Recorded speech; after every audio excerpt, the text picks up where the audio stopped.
ምዕራፍ 26 ኢየሱስም እነዚህን ቃሎች ሁሉ በፈጸመ ጊዜ ለደቀ መዛሙርቱ ከሁለት ቀን በኋላ ፋሲካ እንዲሆን ታውቃላችሁ፣ የሰው ልጅም ሊሰቀል አልፎ ይሰጣል አለ። በዚያን ጊዜ የካህናት አለቆች የሕዝብም ሽማግሎች ቀያፋ በሚባለው በሊቀ ካህናቱ ግቢ ተሰበሰቡ። ኢየሱስንም በተንኰል ሊያስይዙት ሊገድሉትም ተማከሩ። ነገር ግን በሕዝቡ ዘንድ ሁከት እንዳይነሣ በበዓል አይሁን አሉ። ኢየሱስም በቢታንያ በለምጻሙ በስምዖን ቤት ሳለ አንዲት ሴት ዋጋው እጅግ የበዛ ሽቱ የሞላው የአልባስጥሮስ ብልቃጥ ይዛ ወደ እርሱ ቀረበች። በማዕድም ተቀምጦ ሳለ በራሱ ላይ አፈሰሰችው። ደቀ መዛሙርቱም ይህን አይተው ተቆጡና ይህ ጥፋት ለምንድር ነው? ይህ በብዙ ዋጋ ተሽጦ ለድሆች ሊሰጥ ይቻል ነበርና አሉ። ኢየሱስም ይህን አውቆ እንዲህ አላቸው፣ መልካም ሥራ ሰርታልኛለችና ሴቲቱን ስለምን ታደክሟታላችሁ? ድሆች ሁል ጊዜ ከእናንተ ጋር ይኖራሉና፣ እኔ ግን ሁል ጊዜ ከእናንተ ጋር አልኖርም። እርሷ ይህን ሽቱ በሰውነቴ ላይ አፍስሳ ለመቃብሬ አደረገች። እውነት እላችኋለሁ፣ ይህ ወንጌል በዓለም ሁሉ በማናቸውም ስፍራ በሚሰበክበት እርሷ ያደረገችው ደግሞ ለእርሷ መታሰቢያ እንዲሆን ይነገራል። በዚያን ጊዜ የአስቆሮቱ ይሁዳ የሚባለው ከ12 አንዱ ወደ ካህናት አለቆች ሄዶ ምን ልትሰጡኝ ትወዳላችሁ? እኔም አሳልፌ እሰጣችኋለሁ።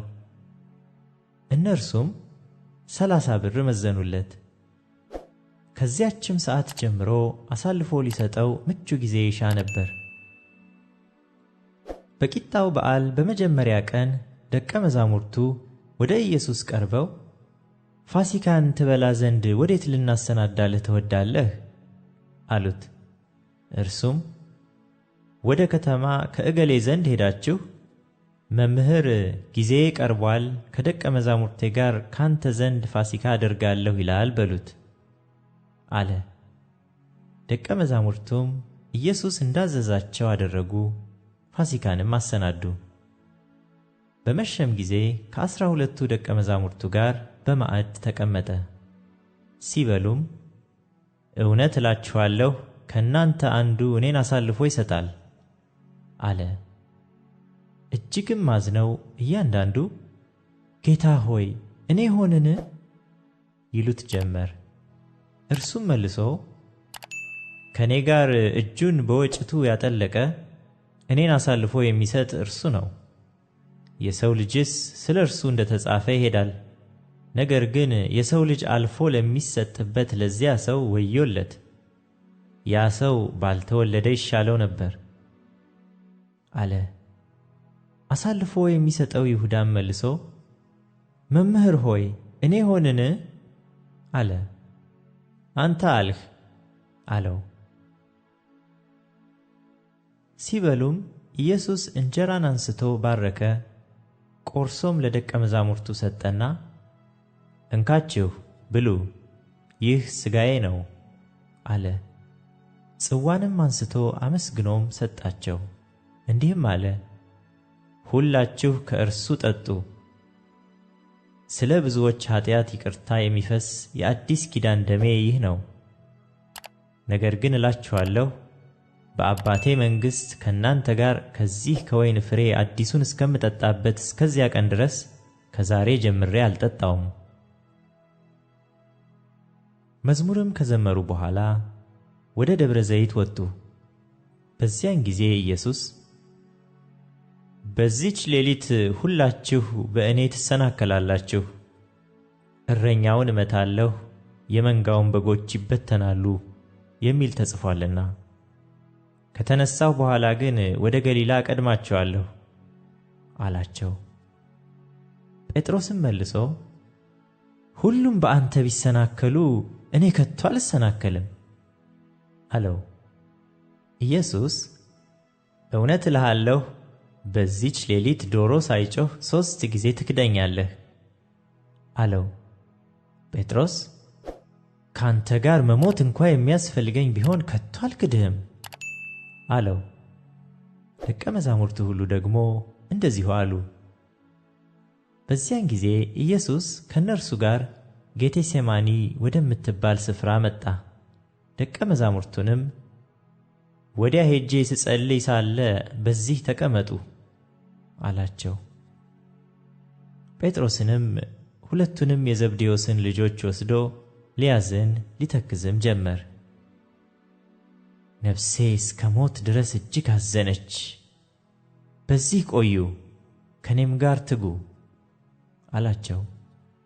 ጥቂትም ወደፊት እልፍ ብሎ በፊቱ ወደቀና ሲጸልይ አባቴ ቢቻልስ ይህች ጽዋ ከኔ ትለፍ፣ ነገር ግን አንተ እንደምትወድ ይሁን እንጂ እኔ እንደምወድ አይሁን አለ።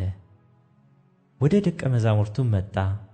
ተኝተውም አገኛቸውና ጴጥሮስን እንዲሁም ከኔ ጋር አንዲት ሰዓት ስንኳ ልትተጉ አልቻላችሁምን?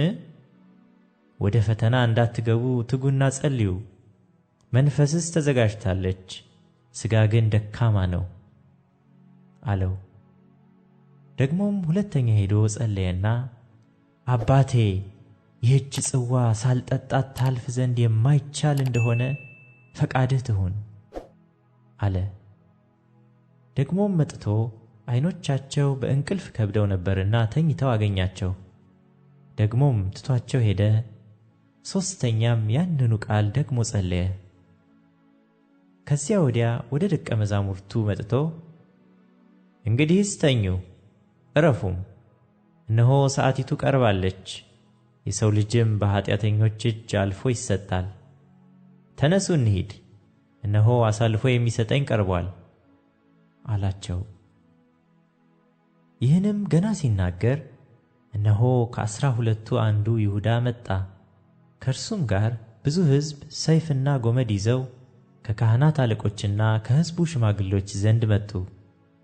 አሳልፎ የሚሰጠውም የምስመው እርሱ ነው፣ ያዙት ብሎ ምልክት ሰጥቷቸው ነበር። ወዲያውም ወደ ኢየሱስ ቀረበና መምህር ሆይ ሰላም ላንተ ይሁን ብሎ ሳመው። ኢየሱስም ወዳጄ ሆይ ለምን ነገር መጣህ አለው። በዚያን ጊዜ ቀረቡ፣ እጃቸውንም በኢየሱስ ላይ ጭነው ያዙት። እነሆም ከኢየሱስ ጋር ከነበሩት አንዱ እጁን ዘርግቶ ሰይፉን መዘዘና የሊቀ ካህናቱን ባሪያ መትቶ ጆሮውን ቆረጠው። በዚያን ጊዜ ኢየሱስ እንዲህ አለው፣ ሰይፍ የሚያነሱ ሁሉ በሰይፍ ይጠፋሉና ሰይፍህን ወደ ስፍራው መልስ። ወይስ አባቴን እንድለምን እርሱም አሁን ከ12 ጭፍሮች የሚበዙ መላእክት እንዲሰድልኝ የማይቻል ይመስልሃልን? እንዲህ ከሆነስ እንደዚህ ሊሆን ይገባል የሚሉ መጻሕፍት እንዴት ይፈጸማሉ?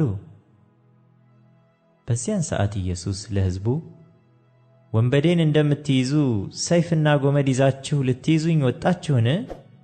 በመቅደስ ዕለት ዕለት እያስተማርሁ ከእናንተ ጋር ስቀመጥ ሳለሁ አልያዛችሁኝም። ነገር ግን ይህ ሁሉ የሆነ የነቢያት መጻሕፍት ይፈጸሙ ዘንድ ነው አለ። በዚያን ጊዜ ደቀ መዛሙርቱ ሁሉ ትተውት ሸሹ። ኢየሱስን የያዙትም ጻፎችና ሽማግሎች ወደ ተከማቹበት ወደ ሊቀ ካህናቱ ወደ ቀያፋ ወሰዱት።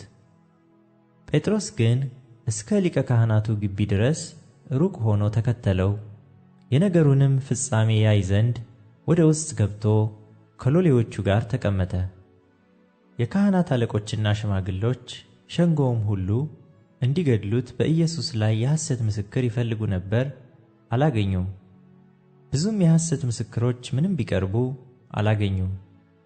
በኋላም 2 ቀርበው ይህ ሰው የእግዚአብሔርን ቤተ መቅደስ አፍርሼ በ3 ቀን ልሠራው እችላለሁ ብሏል አሉ። ሊቀ ካህናቱም ተነስቶ እነዚህ ለሚመሰክሩብህ አንድስ እንኳ አትመልስምን? አለው። ኢየሱስ ግን ዝም አለ። ሊቀ ካህናቱም አንተ የእግዚአብሔር ልጅ ክርስቶስ የሆንህ እንደሆነ እንድትነግረን በሕያው እግዚአብሔር አምልሃለሁ አለው። ኢየሱስም አንተ አልህ፣ ነገር ግን እላችኋለሁ ከእንግዲህ ወዲህ የሰው ልጅ በኃይል ቀኝ ሲቀመጥ በሰማይም ደመና ሲመጣ ታያላችሁ አለው። በዚያን ጊዜ ሊቀ ካህናቱ ልብሱን ቀዶ ተሳድቧል፣ እንግዲህ ወዲህ ምስክሮች ስለምን ያስፈልገናል? እነሆ ስድቡን አሁን ሰምታችኋል፣ ምን ይመስላችኋል? አለ።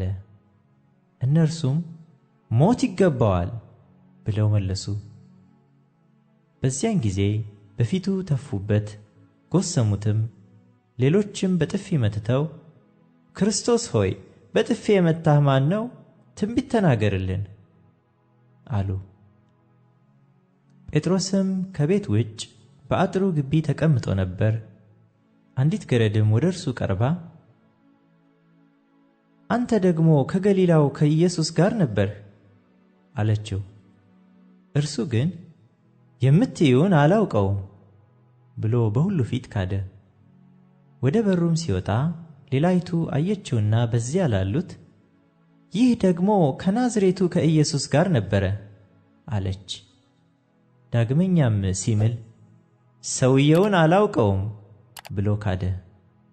ጥቂትም ቆይተው በዚያ ቆመው የነበሩ ቀርበው ጴጥሮስን አነጋገርህ ይገልጥሃልና በእውነት አንተ ደግሞ ከእነርሱ ወገን ነህ አሉት።